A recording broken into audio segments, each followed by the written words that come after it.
Welcome. In front of me I have the new OPPO Reno 13 Pro, and I'll be going over unboxing along with a quick look at the device and its specifications. So, jumping straight into it, we do have actually nice little pull tabs right here, so I don't need to cut anything. Always love to see these. And these also don't like rip apart halfway through, so again, positive. There we go. Now in here we just get a quick start guide, safety guide, and the SIM eject tool. Then we get the phone itself below that. Let's put it up. And then below that we have our Type-C to Type-A charging cable. And that's everything that we have in the box for pretty hefty price, I would say. So let's start off with the price for this phone, which is going to be GSM Arena, which is where I'm getting this data, is putting it in I think those are rubles, which is almost 46,000 rubles, but I already checked it how much it costs in my country, which is Poland, and that equates to somewhere around $700 US. That would also include the tax already. So for 700 buckaroos you do well, let's see what we actually get, because I haven't checked. So let's start off with the display, which is a 6.8 inch display with a resolution of 1272 by 2800. And it is a very nice looking display. I do want to point that out. It has very minimum bezels, has rounded corners, and in terms of the actual display, it's an AMOLED display, 120 Hz refresh rate, HDR10 Plus certified, and a peak brightness of apparently 1200 nits. That doesn't seem correct, but let's just run with it. That's what GSM Arena states. And we also have almost 91% screen to body ratio, and it does look pretty good with these super slim bezels all around. And also these bezels are, by the looks of it, symmetrical all around, which is also neat and nice looking. Now, if you flip it over to the back, we have what looks to be a triple camera setup with a very interesting kind of flash design right here. So the main sensor here is a 50 megapixel f1.8 aperture, 24mm wide lens. Then we got another 50 megapixel f2.8 aperture telephoto, 8 megapixel ultra wide, and with those cameras you can record videos at 4K up to 60 frames. Same thing at 1080p with a slow motion of 120. And then at the front we have another whopping 50 megapixel sensor, wide one, that does 4K 60 as well, which is pretty good all around, to be honest. Now, moving on into the internals, we have a 5800 mAh battery, which is on a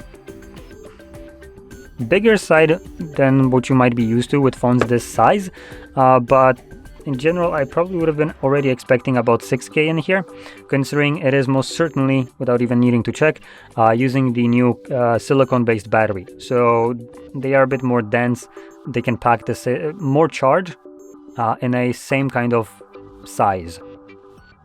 So that's why we have starting to have bigger batteries in most phones.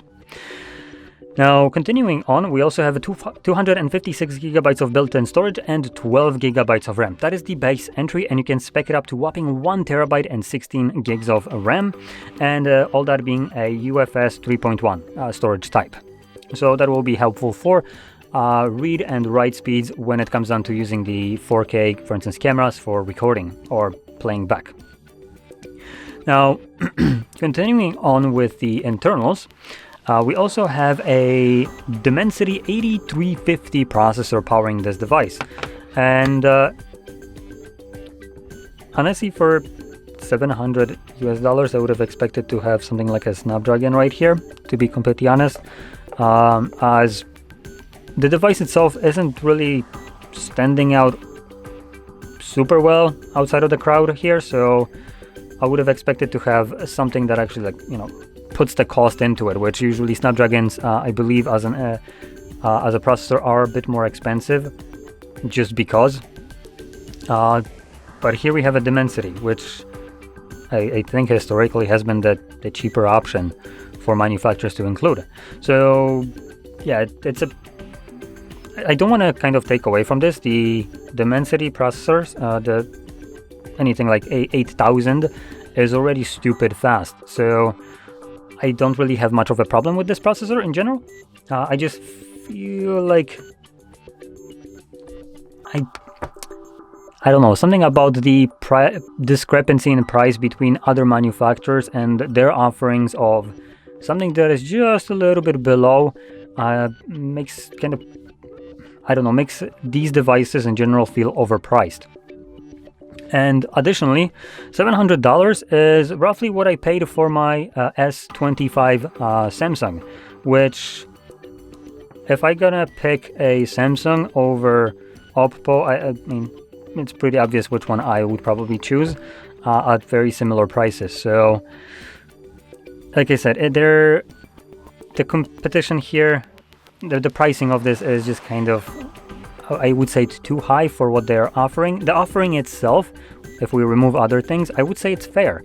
But if you consider that you can buy something like the S25 for $700, or for instance something like the CMF Phone 1 from Nothing that comes with a lower end processor, and I do want to also clarify, a bit cheaper build, but performance wise it will be performing fantastically. And the difference is, well, the CMF Phone 1 costs about $200 while this costs $700.